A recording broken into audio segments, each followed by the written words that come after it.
Hello, नमस्कार दोस्तों, मैं सुधा मिश्रा, कैलिबर अड्डा पे आप सभी का स्वागत है। हम सब पढ़ रहे थे पद के भेद। पद के भेद में हमने संज्ञा और उसके भेद के बारे में पढ़ा था। आज का हमारा टॉपिक है सर्वनाम, ठीक है? सर्वनाम। सर्वनाम आज हम स्टार्ट करते हैं। सर्वनाम जैसा देखिए नाम से स्पष्ट होता है सबका नाम। सर्व मतलब सबका, नाम मतलब नाम, सबका नाम। तो आज हम सर्वनाम और उसके भेद के बारे में पढ़ेंगे। सर्वनाम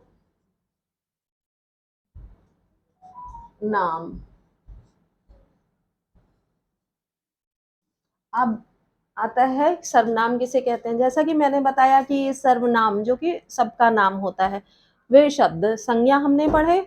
संज्ञा में अब आगे का हमारा जो कंटेंट है वो ये है कि संज्ञा संज्ञा के स्थान पर जो शब्द प्रयोग किए जाते हैं उन्हें सर्वनाम कहते हैं।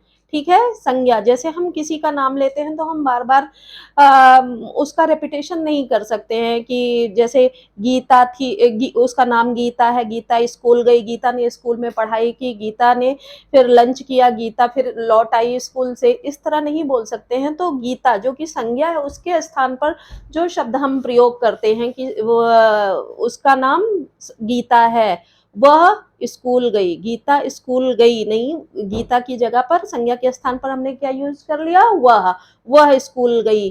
गीता ने खाना खाया तो गीता के स्थान पर हमने क्या यूज किया, उसने खाना खाया। तो इसलिए इस तरह से हम कह सकते हैं कि वह शब्द जो संज्ञा के स्थान पर प्रयुक्त होते हैं उन्हें सर्वनाम कहते हैं। सिंपल तौर पे क्या कह सकते हैं,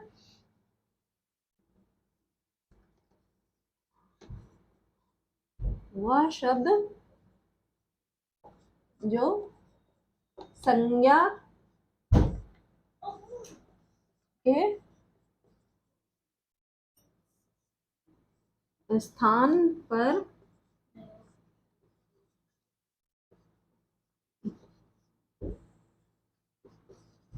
प्रयोग किए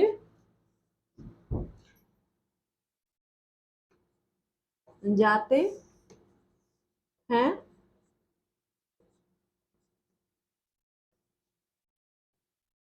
उन्हें सर्वनाम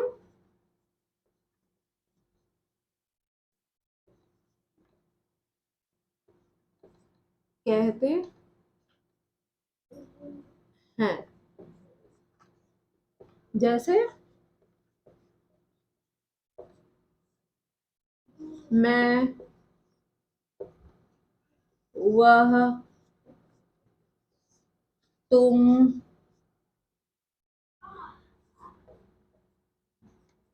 कोई आदि। ठीक है? ये हम वह शब्द जो संज्ञा के स्थान पर प्रयोग किए जाते हैं उन्हें सर्वनाम कहते हैं। दूसरे शब्दों में हम कह सकते हैं कि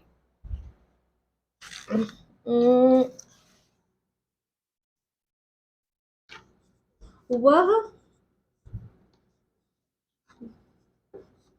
विकारी शब्द जो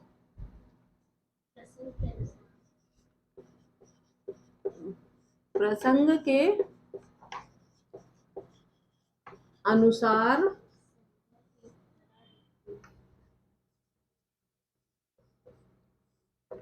संज्ञा की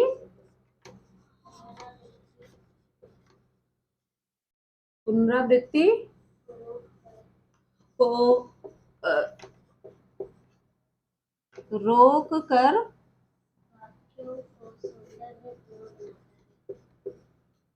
वाक्यों को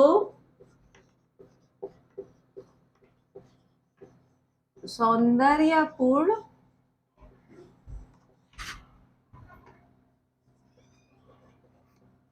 बनाता है उसे सर्वनाम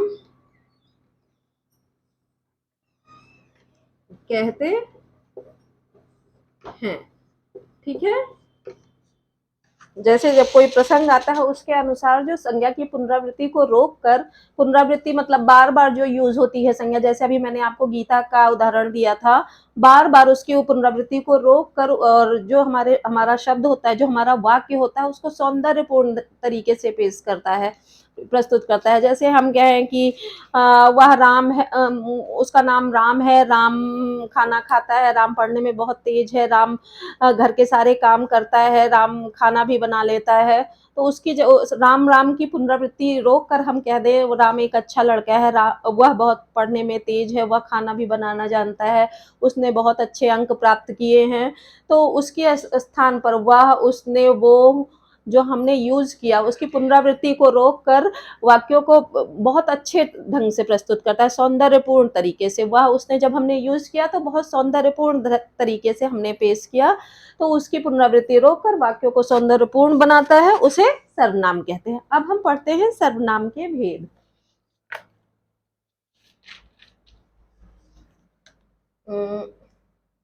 इसको थोड़ा सा मैं रब कर देती हूँ, आप स्क्रीनशॉट ले लीजिए और हम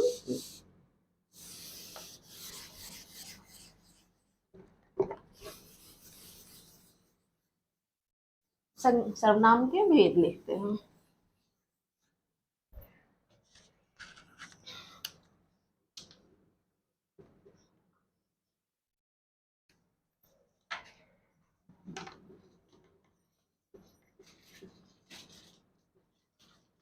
सर्वनाम के भेद।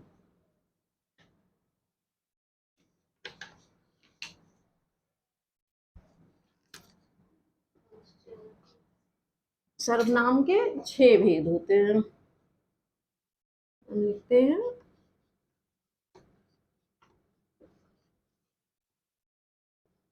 सर्वनाम के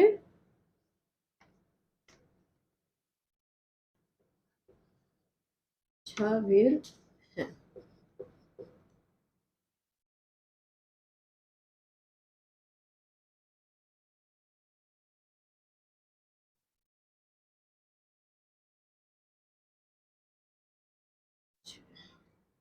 देखिए, अनिश्चयवाचक,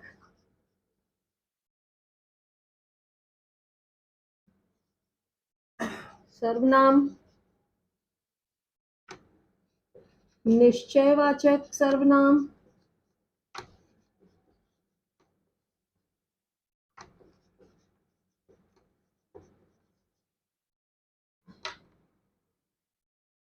पुरुषवाचक सर्वनाम,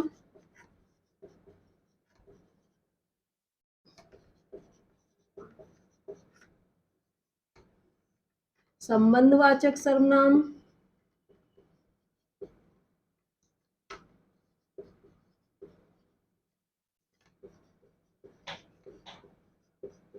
सर्वनाम, हाँ, निजवाचक सर्वनाम,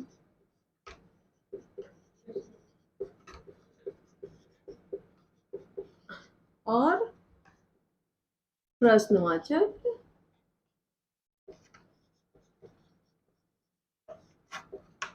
सर्वनाम। ठीक है, इस तरह से हमारे 6 सर्वनाम के 6 प्रकार हो गए। ये सर्वनाम के प्रकार इस तरह से मैंने इसलिए लिखे हैं कि इसका एक शॉर्ट ट्रिक आपको बताऊंगी वीडियो के लास्ट में, कि वो किस तरह से आपको याद करना है। कि सर्वनाम संज्ञा के तो 3 भेद थे जो आपको उंगलियों पे याद हो गए, इसके 6 हैं, आप इसको भूल भी सकते हैं, इसलिए मैंने इस क्रम में लिखा है और इसकी शॉर्ट ट्रिक मैं आपको बताऊंगी वीडियो के लास्ट में। अभी इसकी परिभाषाएं आप देखते चलिए। पहला क्या है? अनिश्चयवाचक सर्वनाम।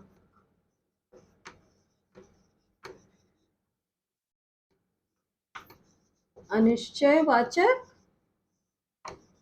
सर्वनाम। अब देखते हैं अनिश्चयवाचक सर्वनाम कहते किसको हैं। जिस सर्वनाम से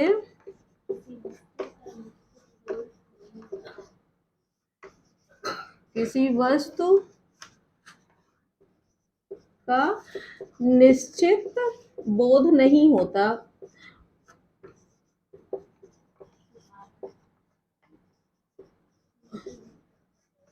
नहीं होता है वह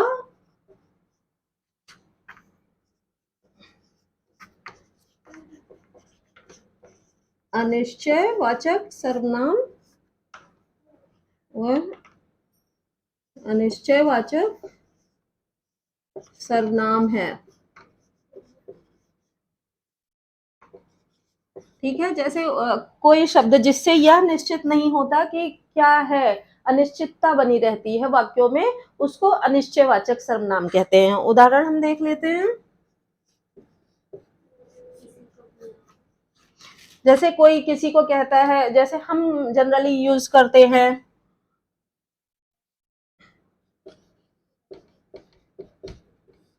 किसी को बुलाओ, मतलब ये निश्चित नहीं है इसमें कि किसको बुलाना है, किसी को बुलाओ, इसमें अपने आप में ये निश्चित नहीं होता है। जैसे नाम ले लिया, उस सर्वनाम में ही किसी को यूज कर लिया, उसको बुलाओ, उसका उसको किसी को पॉइंट आउट किया, तो ये निश्चित हो जाता है कि हाँ उसी को बुलाना है।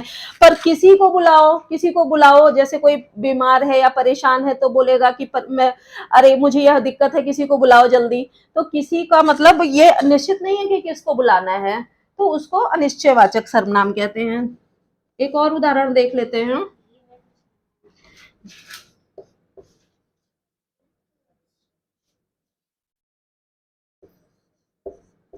दाल में कुछ मिला है, जैसे हम कुछ खाते हैं, हम जैसे कोई कुछ खा रहा है, उसको उसका टेस्ट समझ में नहीं आ रहा है, दाल खा रहा है तो दाल में कुछ मिला है, घी में कुछ मिला है, वहां कुछ खड़ा है, कोई खड़ा है, कुछ मुझे खाना है, जैसे कई बार मन होता है, तो जब जिसमें निश्चितता नहीं रहती है उसे अनिश्चयवाचक सर्वनाम कहते हैं। ठीक है, आप स्क्रीनशॉट ले सकते हैं, मैं दूसरा आपको बताती हूँ।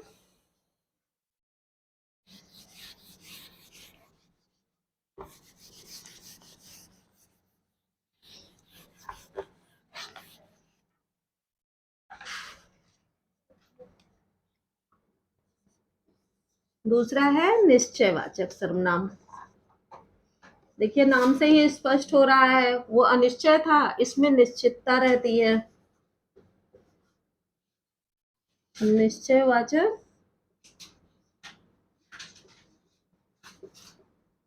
सर्वनाम।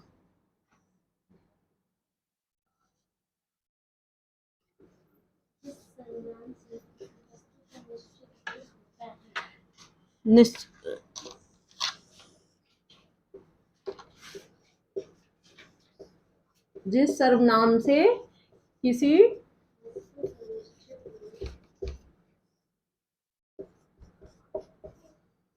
वस्तु का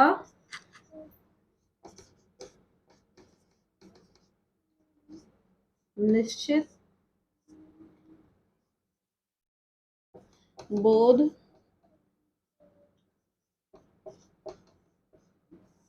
होता है, वह निश्चयवाचक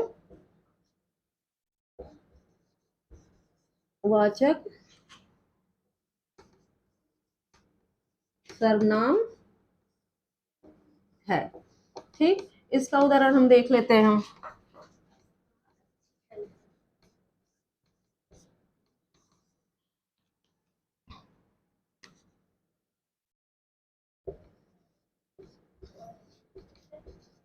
वह अच्छी पेन है,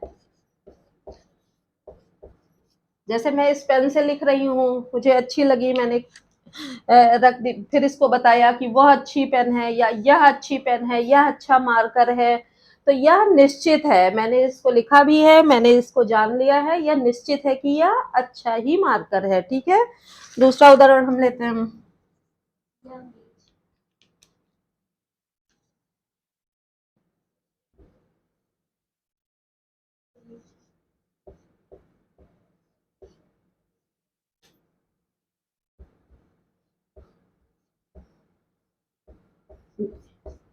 यह बोर्ड बड़ा है। जैसे हम उदाहरण जो है अपने आसपास से इसलिए मैं बता रही हूँ कि आप लोगों के दिमाग में ये चीजें फीड होती रहे, आपको अलग से उदाहरण ढूंढने की जरूरत ना पड़े।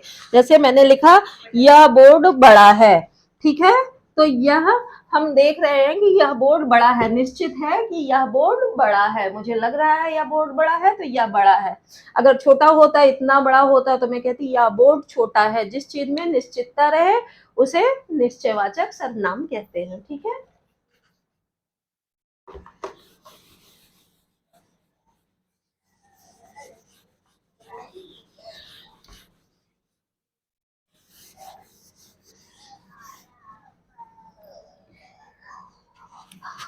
तीसरा हमारा है पुरुष वाचक सर्वनाम।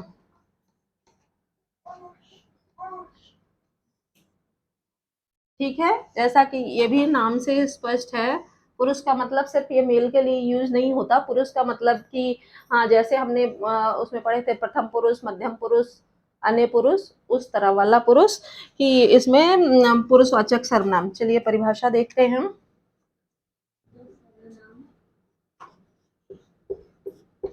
जो सर्वनाम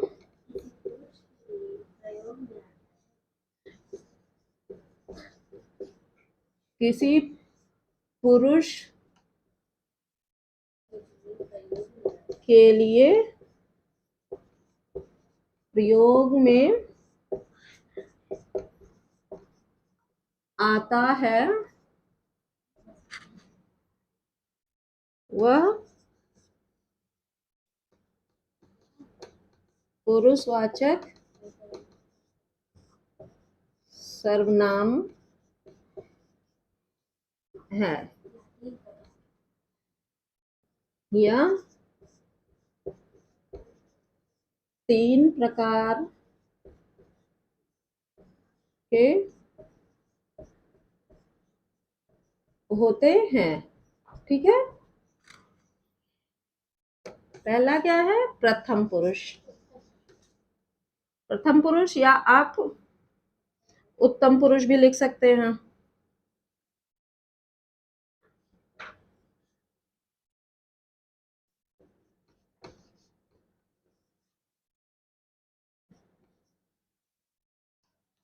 ठीक, उत्तम पुरुष पहले प्रकार का पुरुषवाचक सर्वनाम है। इसमें हम जो शब्द, जो वाक्य होता है, जैसे 3 तरह के वाक्य कहे जाते हैं। एक जैसे मैं कह रही हूँ, दूसरा किसी के लिए कह रही हूँ, किसी, और तीसरा किसी अन्य को बता रही हूँ। तो उस तरह से यह उत्तम पुरुष है। उत्तम पुरुष मतलब वाक्य कहने वाला। क्या है ये? वाक्य कहने वाला।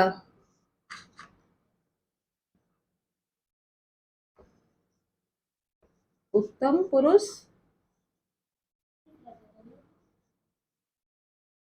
सर्वनाम है, ठीक है। इसका उदाहरण हम ले लेते हैं।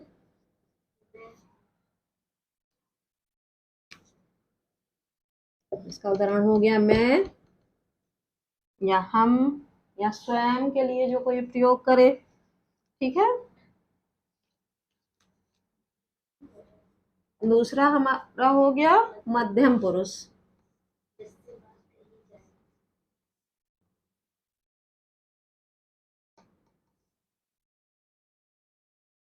मध्यम पुरुष वह सर्वनाम है, इसमें वाक्य कहने वाला उत्तम पुरुष है, और जिससे बात कही जाए वह क्या है? मध्यम पुरुष।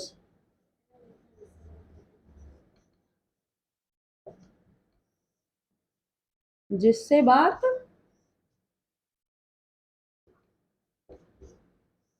कही जाए, ठीक। उदाहरण देख लीजिए। जैसे तुम हो गया, हम किसी से बात करते हैं, तुम ये कर लो, आप ये करिए, तो उदाहरण, ठीक। तीसरा हमारा हो गया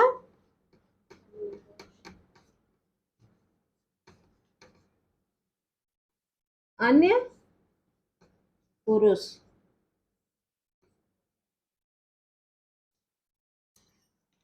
ठीक है, एक वाक्य कहने वाला होता है और एक जिससे कहा जाए वो व्यक्ति होता है, और जिसके संबंध में बात कही जाए वह अन्य पुरुष होता है। मतलब जिसके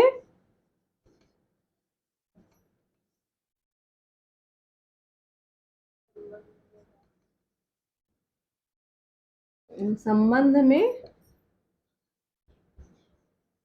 बात कही जाए। ठीक है, उदाहरण आप देख लीजिए।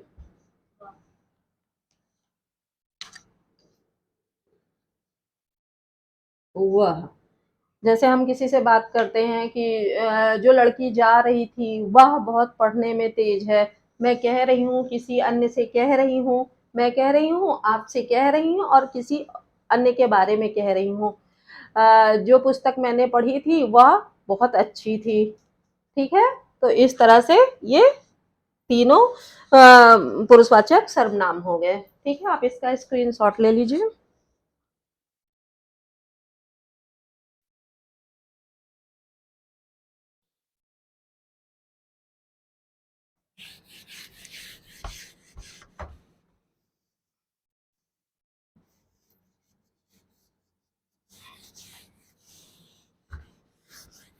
अब चौथा हमारा हो गया संबंधवाचक सर्वनाम। चौथा क्या है?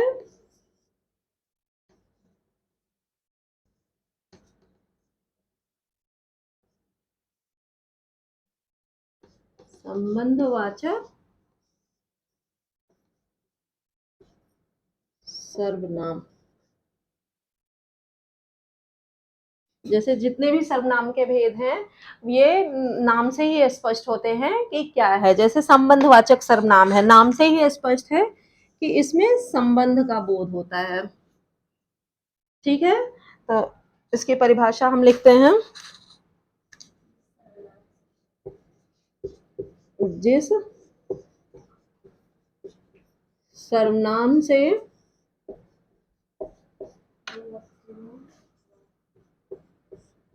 दो वस्तुओं या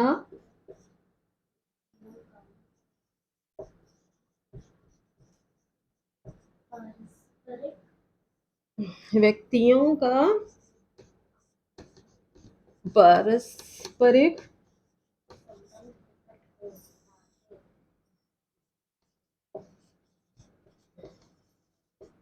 संबंध प्रकट होता है। ठीक है, जिस सर्वनाम से दो व्यक्तियों वस्तुओं के मध्य आपस में संबंध प्रकट होता है वही संबंधवाचक सर्वनाम होता है। उदाहरण हम देखते हैं।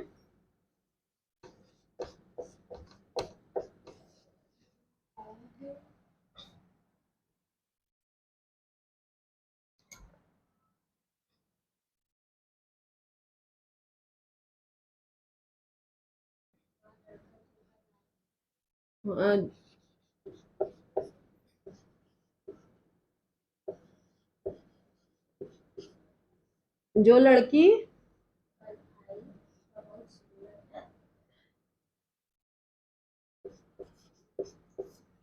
खाना बना रही है वह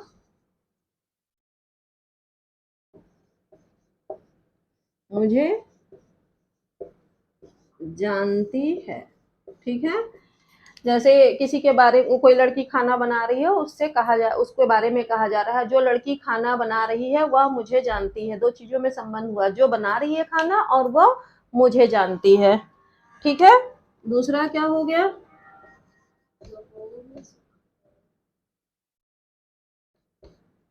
जो बोओगे सो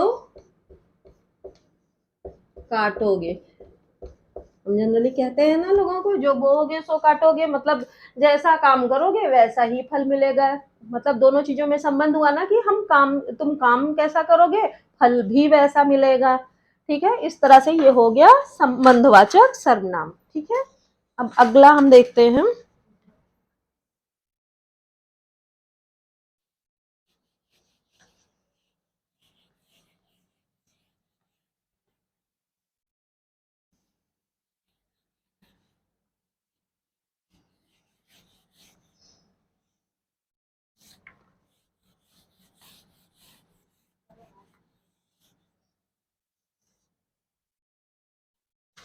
नेक्स्ट हमारा हो गया निजवाचक सर्वनाम। पांचवा हमारा क्या है? निजवाचक सर्वनाम। ये भी नाम से ही स्पष्ट है। निज, निज मतलब अपना या अपने बारे में।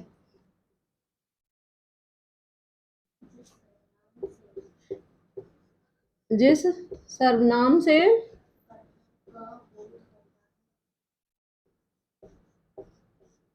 जिस सर्वनाम से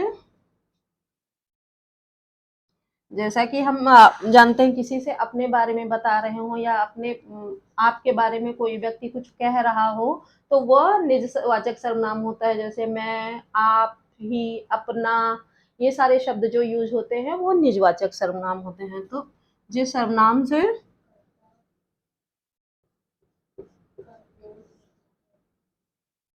कर्ता का बोध होता है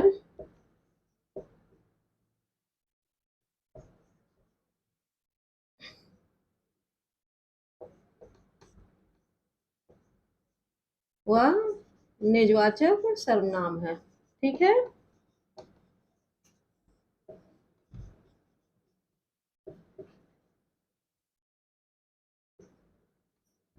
उदाहरण देख लीजिए। जैसे हम किसी से बात करते हैं तो किसी के उसके अपने बारे में या उसी के उसकी निजता के बारे में बात करते हैं, हम तो बोलते हैं आप जो समझे करें। मतलब वह अपने आप से ही समझ के करे, अपनी निजता बरकरार रखे। एक उदाहरण और ले लेते हैं।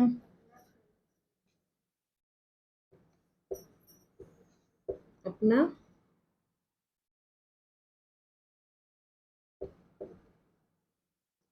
ख्याल रखना।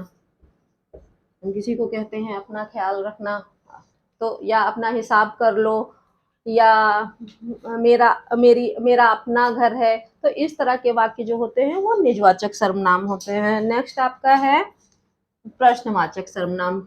ये भी नाम से ही स्पष्ट है। प्रश्नवाचक सर्वनाम। ठीक है,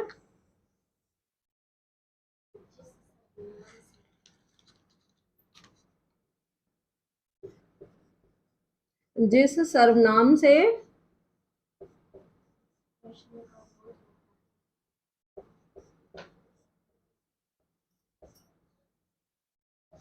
प्रश्न का बोध होता है वह प्रश्नवाचक सर्वनाम है। ठीक है,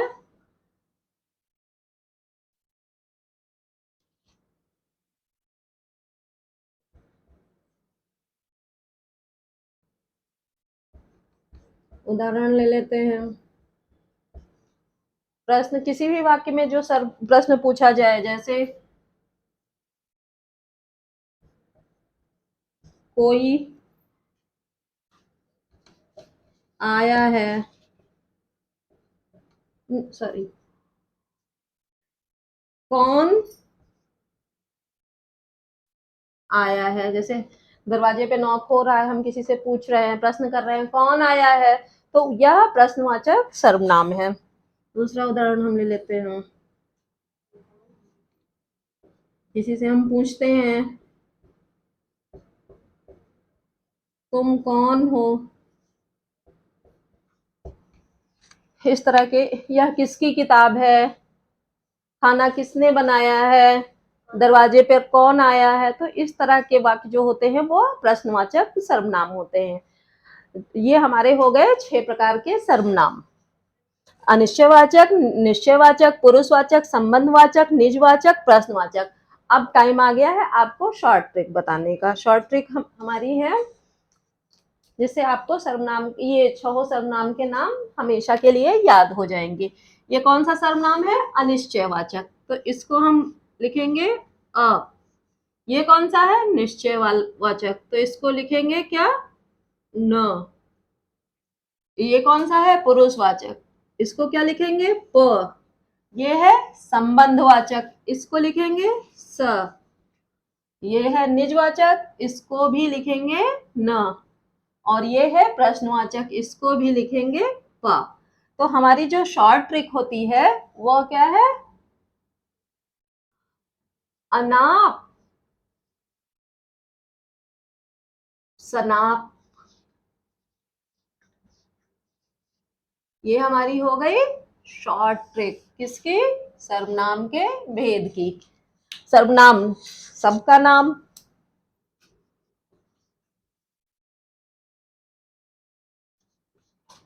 सबका नाम, ये आप याद रखेंगे तो आपको परिभाषा भी याद रहेगी।